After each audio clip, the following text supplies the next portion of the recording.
السلام علیکم ورحمۃ اللہ۔ کبھی کبھی میرا بھی دل کرتا ہے کہ کسی بھی موقع پر بال کھلے چھوڑ کر خوبصورت سا میک اپ کر کے بے پردہ گھوموں، سب کی نظروں کا مرکز بنوں، سب میری خوبصورتی کی تعریف کریں، مجھے سراہیں اور میں اس خوشی کو محسوس کروں اور سرشار ہو جاؤں۔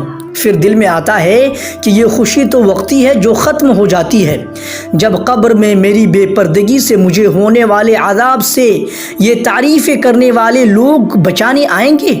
مردوں کی ان گندی نظروں کے عذاب سے بچانے کوئی آئے گا جو بے پردگی کی وجہ سے مجھ پر پڑی؟ کیا قیامت کے دن کوئی بچانے آئے گا؟ کیا میں اللہ کی پسندیدہ بندی بن پاؤں گی؟ تو میرے دل سے ایک ہی آواز آتی ہے، نہیں، ہر جگہ اپنا ہی عمل آئے گا کام۔ تھوڑی سی خوشی، تھوڑی سی لذت کے لیے آخرت خراب کیوں کروں؟ مجھے اپنا آپ چھپا کر ہی رکھنا ہے، کیونکہ میں اسلام کی شہزادی ہوں۔